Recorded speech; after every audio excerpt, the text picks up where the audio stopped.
All right, so once you've written in here, last big step on this worksheet is to write out your agreements. And you're going to be holding on to these. So again, do not just write straight in here. Get your ideas together first and then write in this box. Okay. What's really important, right, again, is that these are the agreements you're all going to stick with. So do not write anything in here that you cannot all agree to. Okay.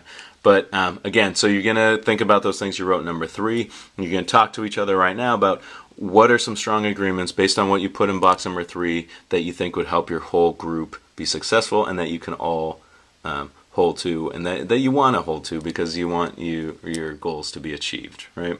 And then you're going to number them out and write them in here. So again, for example, right, number 1, I might go back to number 3 and think, okay, well, so we said something about when we have an issue, we're going to take 5 seconds to breathe deep, da-da-da-da-da. So we might agree to, so we agree to the following, to take 5 seconds to breathe before disagreeing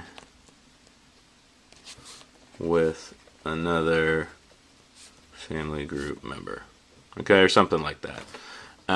If we all agree to that, sounds good. Maybe a second thing is we're thinking, hey, if we have a big conflict, just to hold ourselves accountable, we're just going to take it and ask the teacher and another student that we all respect to help out with that instead of just arguing amongst ourselves. So maybe I'd write that in number 2, right? Whatever it is, you're going to talk to each other, come up with what you really want to do, but again, come up with a lot of them and really think through every scenario. Okay, if we don't get along, how are we going to behave, right? Like, how are we going to hold each other accountable? What happens if one of the group members isn't participating, right? Think through these things that you want to all agree to so that when it comes up, you have a plan in place and it's not like you're all randomly yelling and someone takes over and starts coming up with stuff, right? You want to agree to things that will work for you in the long run. And of course, these agreements are not static. It doesn't mean you can't add agreements as you realize things come up later, but the more you have in advance and ready to go, the better off you're going to be when situations come up. So